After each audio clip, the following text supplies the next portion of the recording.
Crimechurch, read by the author Michael Botur.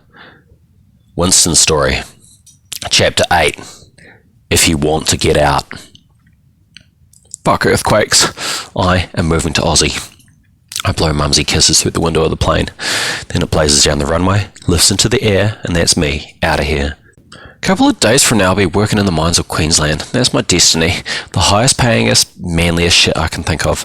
Moving up, moving away from Brockworth, away from Quakes, away from workers, away from mums and dads' corny accents.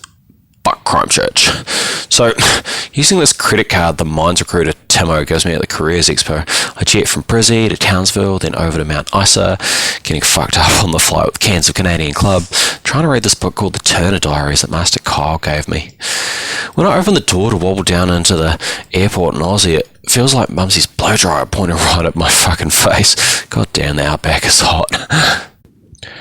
Isa is honestly a hellhole. They call it Ice City on account of all the meth getting smoked. There's cheap glass pipes under all the park benches rolling around amongst the ciggy butts. Not that it's even much of a park. Everything's dry, everything's dead here. Stinking hot. So hot the air shifts. There's ice, sicky butts and parrots, bro. Swarms of budgies and parakeets and lorikeets swarming everywhere. It's seriously trippy. Plus these little, squirrely, rat marsupial critters in the red dust. If you want to get out, you have to drive sun up to sundown to get to either Alice Springs or Townsville. Town's got a McDonald's, got a Hungry Jack. You get heaps of ice offered to you anytime you go into the toilets to take a piss. Bro, what's up, ice man? Go to this mass group induction of 1,000 men raked together from all over the Pacific. Papua New Guinean, Samoans, New Caledonian dudes, Maoris, Pakihas, Vietnamese. Not that many Aussies, really. Mount Isa's city is, it's divided into two factions. So you're either a copper boy or a zinco, and it's like a Bloods Crips kind of rivalry. We're supposed to be all in the same boat, except the boat is cramped as fuck and we all hate each other. So apparently 1 of 4 people in Mount Isa work in the mines, and all the spin-off stuff like miners filling up the school and the hospital and the jail and filling up the line at Hungry Jack's, it means we completely rule the town, you know? Copper in your cell phone, thank the mines. Aluminium on the tips of your shoelaces, mines, bro. Everything's from the mines. So I'm given my induction, which is a 3-day drive around the place with heaps of smoko stops so the driver can yarn about the Cowboys, getting the latest hiding from the Broncos. Induction is easy and it's on the clock, so I'm drooling over the thought of my $1,000 a day pay packet owed to me 2 weeks from now. Oh, $1,000 a day, man. After that, it's a solid week, learning how to get my heavies. That's my heavy vehicle license. That enables me to drive a digger, dump truck, front end loader, even a crane, even a backhoe. So my mine is called Glencore. I have to drive crushed zinc ore from the west end over to the east, and it's like a long drive considering Glencore is an official city in itself. Yeah, you'll be carrying pulverized ore, lead, zinc and silver mostly, I'm told by Blinky. He's my soup. But if they ask you to carry copper, tell them to fuck off back to the other mine. It's a good 30 k's of driving, between the two mines, continuously populated with white painted metal buildings, strange black holes, bizarre towers pointing up to space. For half of it, I'm along the edge of a red ravine, and I could tumble into a canyon of orange mud if I stuff up. Fly after fly finds its way into the cab and drinks my sweat, putting the pressure on. There's one way dudes cool down here. Smoking. All the boys whose trucks I pass raise their pipes and a toast. I have a wee toot on the pipe myself. Instantly, I feel like I'm a mile above the earth, moving a tiny toy Tonka truck. I crank Motley Crue on the stereo and blowflies. Well, they suddenly aren't a bother. Oh man, the pipe, the glass. Everyone here smokes ciggies all day long for something to do, and about 1 of 3 guys has a smoke or crack at the start of the shift and the end. I tell them that's nigger shit, and the short, angry Aborigine headbutts me and he leaves me weeping in the parking lot with a face full of fireworks. Jesus, Winnie, man up or you're dead here. Well, I could use my big bro. If he were here, he'd spit out some insult against the system. Marty was amazing at spitting spears at the establishment. Get a blade in the ribs of the establishment and watch the hypocrisy spill out. Fuck you, I won't do what you tell me. So, take my loads of ore over to the bathhouse. What they do is they soak it in water and they skim off the froth for more refining.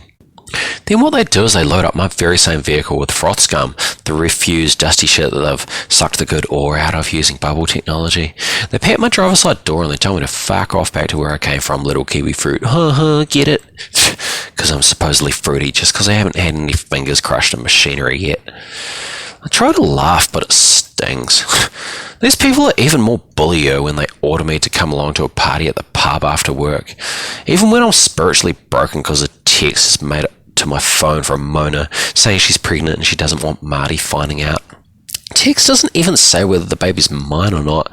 That gets me worried. I mean, I only shagged her a couple of times to keep the loneliness off. I mean, well, if you think about it this way, we came together as this kind of support club of people whose lives have been touched by Marty. Fuck! All down to him.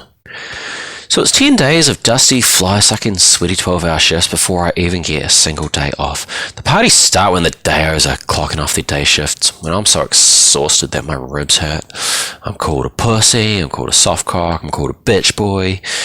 They call me a kiwi fruit, they call me a bludger if I don't buy a round for another 6 exhausted 18-year-olds. We pound 10 beers each to wash away the day's pointlessness. We pick fights with Abbo street kids at 4 a.m. when they bird us out of the pub.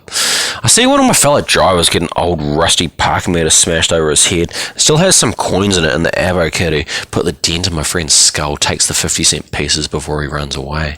My friend has to have a portion of his skull removed in the hospital in Townsville at like 5 in the morning before he's deported for breaching his work conditions. I lose sleep and my piss turns brown with dehydration. I crawl into my sleeping bag and I hide till I'm ready to be a man again. Brave Boer Bezuidenhout. What was my rap name again? Can't even remember.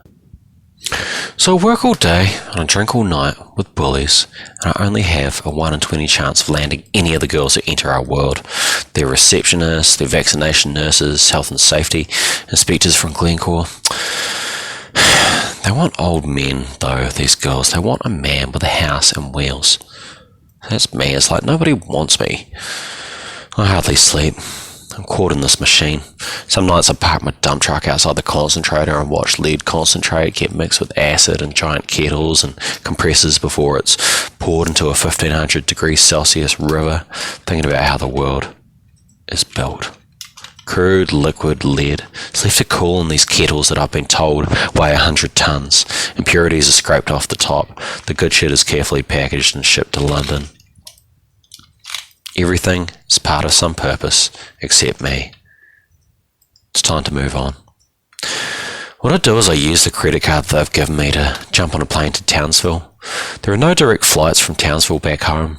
By the time my plane lands in Brisbane, Glencore has cancelled my credit card. I'm on my own with a couple of bucks. I wander out of Brisbane International Airport.